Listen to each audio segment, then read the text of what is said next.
What is going on, my broskiis? My name is Toadskii, back again, here to bring you guys yet another One Piece Treasure Cruise video.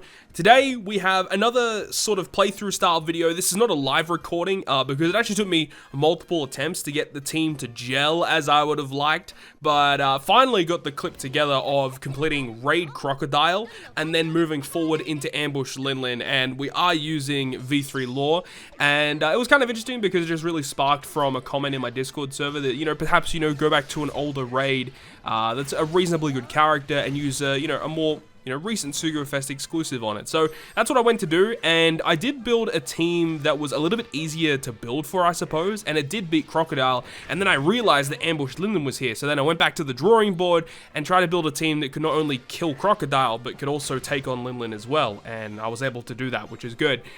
In terms of support effects, the only real major support effect is I do have the Sai Rare Recruit Hachan support attached to Time Skip Nami. If you guys don't know what he does, essentially when you attach it to the character and then use the special of that character, he changes the character slot and then adjacent slots into recovery, and it goes through block orbs as well. So it's good for this raid in particular, but it's also good in like heaps of other different pieces of content.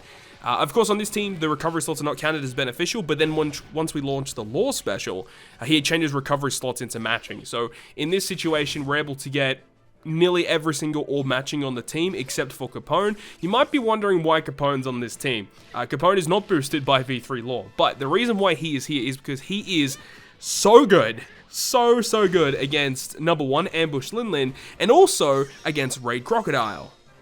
Now, the main reason why I'm bringing him is because of his Big Father effect. Because against Raid Crocodile, when you reach the final stage, he cuts your health by a pretty significant margin, and then he has end of turn damage, and the end of turn damage that he has, it's really significant. Even with Lore's damage reduction, you will still die, because the thing is after you kill him, he revives, and he then despairs your team for 10 turns, so Lore loses his damage reduction effects, and then the end of turn damage will kill you because of such the significant health cut that he does on his preemptive attack. It's very annoying. So essentially what we do is when we reach the final stage, we're able to launch the Capone special, which will block the end of turn damage that he does upon reviving. So, big brain plays coming through, but Capone is very nice. Even on teams where he's not boosted, or even, you're not even running any other shooter characters, having him on the team for his amazing defensive effects is also really good. Now, as I said, he works very well on Ambush LINLIN, where, you reach the final stage of LINLIN, and, anytime you use an orb manipulation special, she's going to blow away, I think it's one or two of your characters. I think it's one of your characters she'll blow away at random. So, by having Big Father, you will completely block the blowaway damage, which is great. So you can go ahead and use, your attack boost first, then use the Capone special to get Big Father, and then once we have the full board of empty orbs that Ambush LINLIN's able to give us, we can launch the Trafalgar Lore special to change those empty orbs into matching. We get the orb boost, we get the base chain lock effect that he has as well, and we're all Gucci. Now, as for another character on this team, we do have the Kizuna Rare Recruit Brook.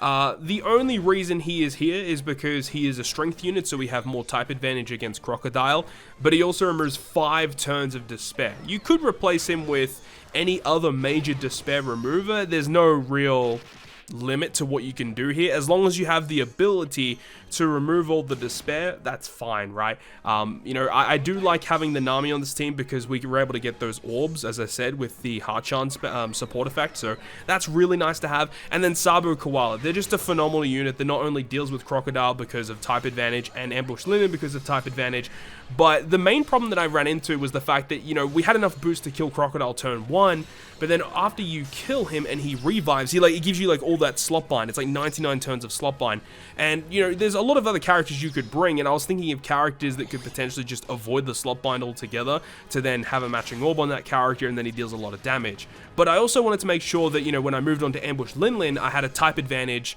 against her as well. I wanted some sort of way to boost my whole team, and Sabu and Koala just seemed like the perfect fit because, turn 1 of Crocodile on the first turn before we kill him, we can just use the switch effect for color affinity, and then on the revive, we can then use their special to get the 2.25 times attack boost, which was more than enough damage to take him down. So it was pretty good, honestly. Like, honestly, I don't have any complaints about this team. Raid Crocodile in and of itself is a difficult raid. It's probably one of the most difficult Clash events on One Piece Treasure Cruise, period.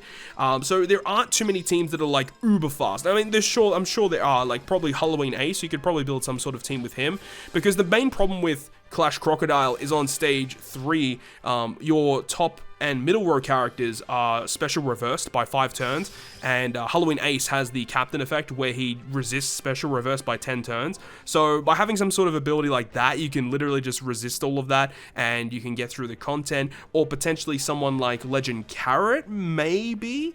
Probably not, because you do take a lot of damage. You'd probably need some sort of resilience or something like that. Yeah, I don't know about that. But either way, Raid Crocodile, as I said, is one of the most difficult Clash events in the game. So don't be too disheartened if you can't beat it effectively or you can't beat it too quick, because it's not a Clash event that many people are going to be clearing at a very fast pace.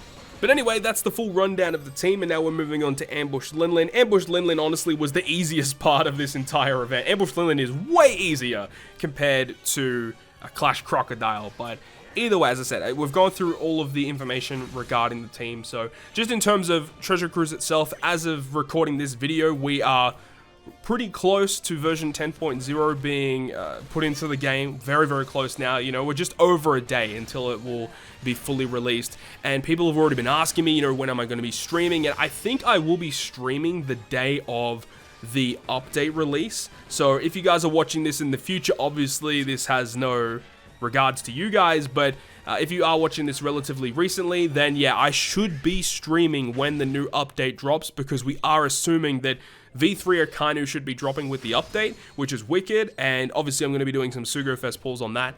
We don't know the exact date for the Super Type banner, you know, with new Snake Man, new Sabo, Katakuri, and Blackbeard. We do not have a confirmed date for that, but yes, I will definitely be doing pulls, and will definitely be streaming whenever that drops, so definitely look forward to it. And of course, you guys will know on my community tab, whenever stuff like that happens, I'll let you guys know what's going on, because big events like that, I know a lot of people want to tune into the stream, so it's going to be quite big. But as I said, I probably will be streaming when version 10.0 drops, along with Pirate Rumble, and we'll do some team building, and we'll just do some run-throughs, and kind of giving you guys the information that you guys need in order to have a little bit more success in Pirate Rumble. Now, I don't know exactly which characters are going to be like a quote-unquote the meta in Pirate Rumble, but I know what's going on, so you guys will know exactly how Pirate Rumble works and how team building works. But in terms of the meta, a little bit hard to determine which characters are 100% going to be quote-unquote